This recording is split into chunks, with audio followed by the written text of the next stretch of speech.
Il est 6h30 à Séguéla et partout en Côte d'Ivoire. Bonjour à tous et merci de toujours vous informer sur RTI 1, la chaîne qui rassemble. Un jour pour célébrer les droits de la femme. En Côte d'Ivoire, la célébration officielle du 8 mars s'est tenue à Dembokro, région du Nzi. C'est en présence de la première dame Dominique Ouattara, en compagnie de plusieurs personnalités. C'est l'occasion de faire le point des acquis et de plancher surtout sur les défis à relever pour l'épanouissement des femmes. Mahama Traoré et Ambroise Asséman étaient à Dembokro. Tribune comble, des milliers de personnes sous des bâches aux abords de la pelouse. Le match de commémoration de la 48e journée internationale de la femme a réuni du beau monde ce samedi au stade Ambroise Samba-Koné de Dembokro. Pour l'occasion, le chef-lieu de la région du Nzi et du district des Lacs accueille la première dame Dominique Ouattara, marraine de l'événement, accompagnée du Premier ministre, des présidentes d'institutions et membres du gouvernement. L'épouse du chef de l'État vient célébrer les acquis liés à la promotion des droits des femmes en Côte d'Ivoire, au nombre desquels le FAFSI, Fonds d'appui aux femmes de Côte d'Ivoire. Ce mécanisme d'octroi de microcrédit qu'elle a initié en 2012 fait des heureuses dans la région du Nzi. Je voulais agrandir le commerce. Je suis retourné encore auprès de la COPEC. J'ai dit, est-ce que je pouvais avoir le fonds FAFSI de maman Dominique Ouattara? On dit oui. On m'a donné 300 000 francs. Et tenez-vous bien, avec les 300 000 francs, au lieu de 2 tricites par semaine, maintenant je passais à 5 tricites par semaine, quand la demande était très forte. En état record, on a remboursé les 300 000. Aujourd'hui, je suis à mon 3e prêt de 500 000 francs. Ces témoignages suffisent à convaincre la première dame d'augmenter la dotation du FAFSI dans le Nzi. Séance tenante, il est annoncé un montant additionnel de 400 millions de francs CFA. Tout ce chemin parcouru en 13 ans a permis à des milliers de femmes de sortir de la précarité, de maintenir et de soutenir leur foyer et surtout de faire émerger en elles un esprit d'entrepreneuriat. Les populations de la commune, de la région et du district vous sont reconnaissantes et vous témoignent leur admiration à travers cette forte mobilisation que vous observez. Elles vous disent encore merci. Merci d'être toujours à leur côté et de leur procurer du bonheur et surtout de leur dire que tout est possible. Principale articulation de cette cérémonie, le défilé.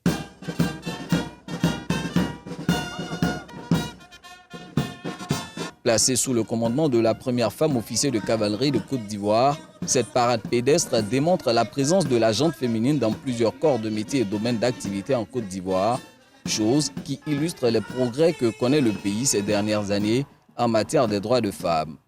Parmi ces progrès figure l'adoption des lois favorisant la représentation des femmes et leur protection contre les violences basées sur le genre. Une amélioration notable de l'accès à l'éducation, avec un taux brut de scolarisation des filles dépassant 105% en 2023. Le renforcement de l'autonomisation économique à travers plusieurs fonds.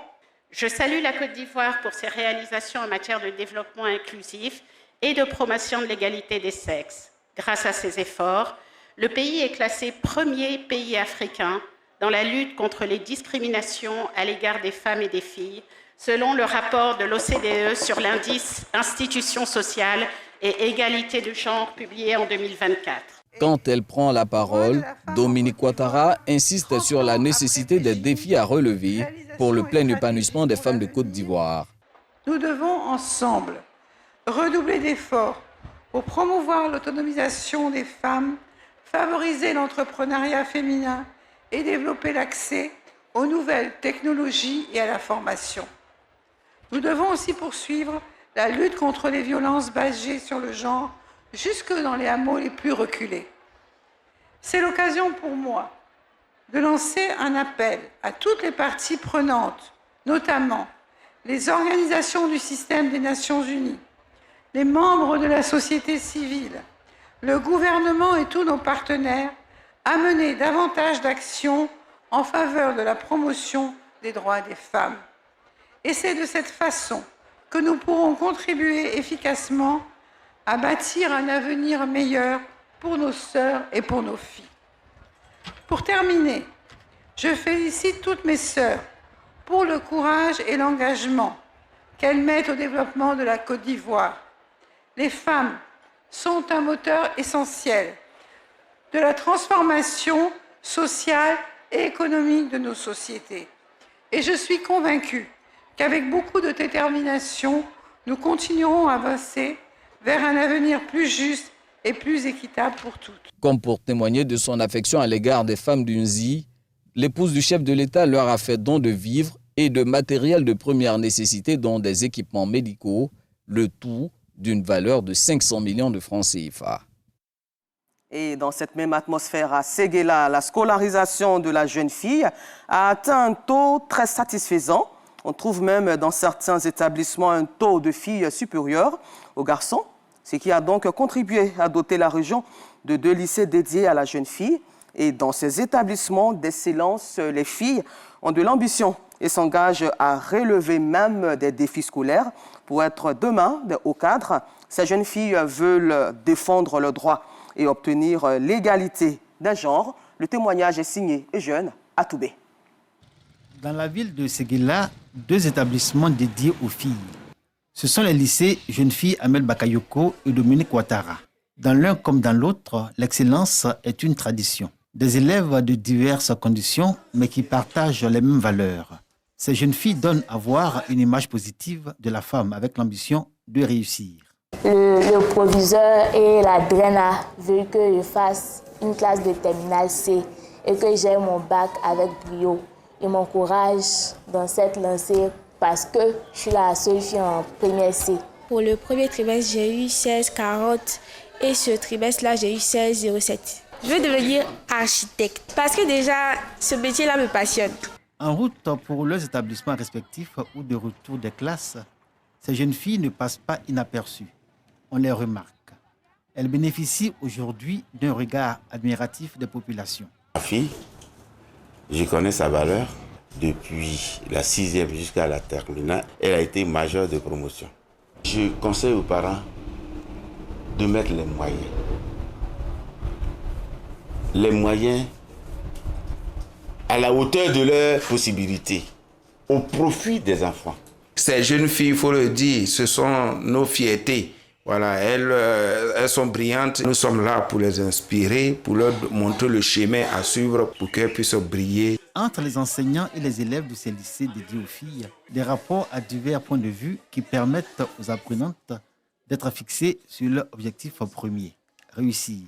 Cette réussite qui va porter le rêve d'être demain des femmes, des actrices participant au développement socio-économique de leur pays et des femmes avec qui il faudra compter comme bien de leurs aînés et mères à qui elles veulent ressembler, mais surtout s'engager avec elles dans le combat des femmes pour la reconnaissance de leurs droits et l'égalité avec les hommes. J'aimerais être ambassadrice. Dans la diplomatie, il y a peu de femmes. Ça me pousse en fait à aller là, dans ce domaine, à exercer dans ce domaine. J'aimerais être une grande journaliste. Il y a mon père qui me soutient, ma mère également. J'aimerais vraiment exceller dans ce domaine-là pour défendre les droits des femmes. Pour la célébration de la journée du 8 mars, les lycées Jeunes Filles Ahmed Bakayoko et Dominique Ouattara se sont invités à la manifestation en solidarité avec les autres filles et femmes mobilisées à cet effet. Un moment qui compte pour stimulation, continuer à travailler dur, obtenir des bons résultats et réussir leur parcours scolaire. L'ambition des lycéennes de Séguéla, clairement affichée, voie d'accès à leurs rêves. À la page religion avec Patricia Omou Etia, mettons l'accent sur cet élan de solidarité par la remise de dons en vivre aux communautés chrétiennes et musulmanes en ce moment de prière du mois de Ramadan et du carême chrétien catholique.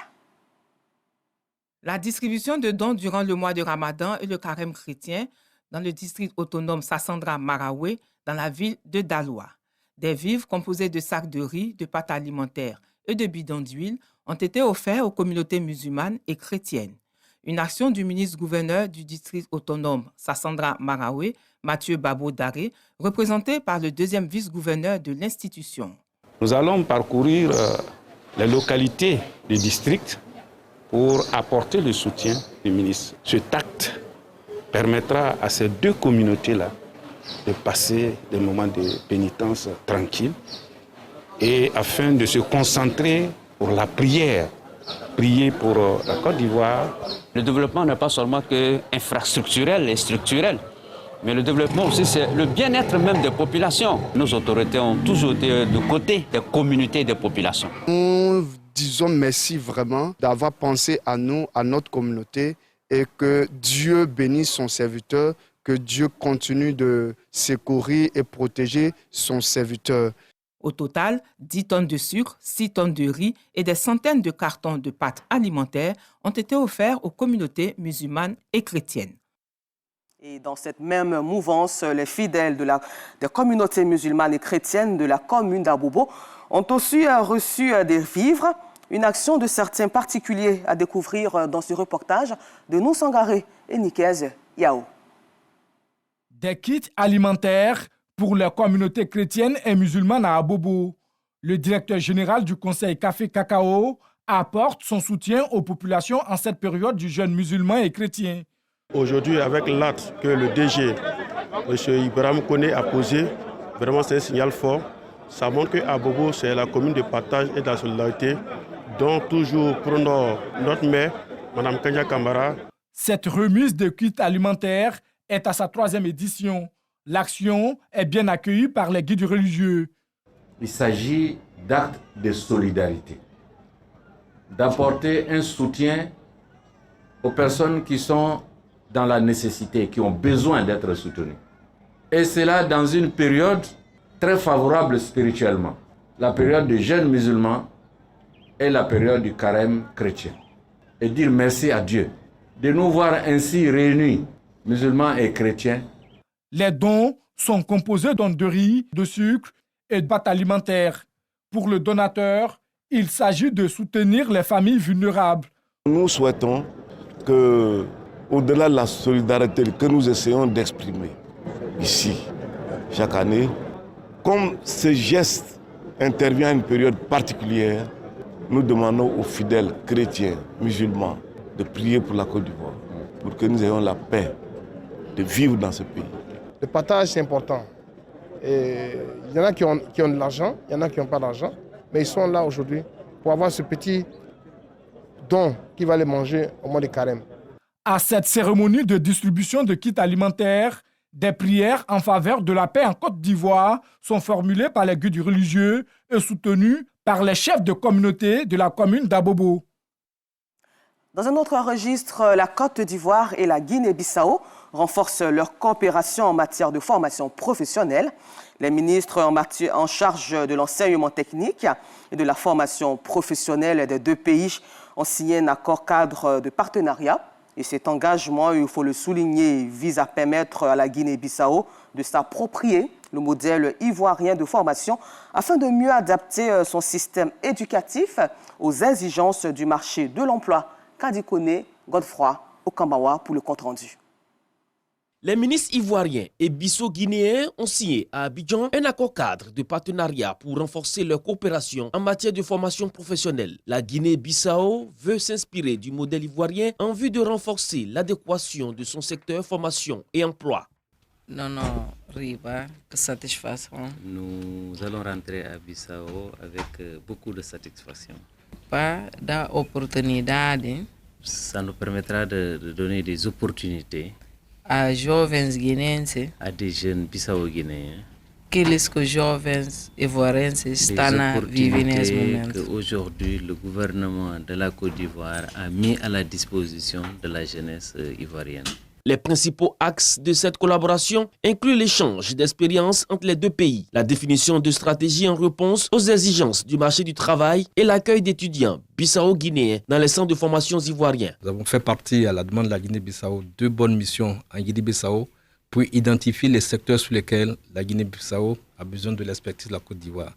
Et aujourd'hui, nous avons signé dans le domaine de la formation professionnelle comment appuyer ce pays frère dans la formation de leurs jeunes. Nous allons pouvoir faire partie en Guinée-Bissau certains formateurs pour les aider à rédiger des curricula, à faire des réformes au niveau de leur programme, à établir des liens solides avec le secteur privé en Guinée-Bissau et faire en sorte qu'il y ait une adéquation formation-emploi dans ce pays. Cet accord cadre illustre l'engagement des deux nations à renforcer la coopération sud-sud avec pour objectif favoriser l'insertion professionnelle des jeunes et le développement des compétences.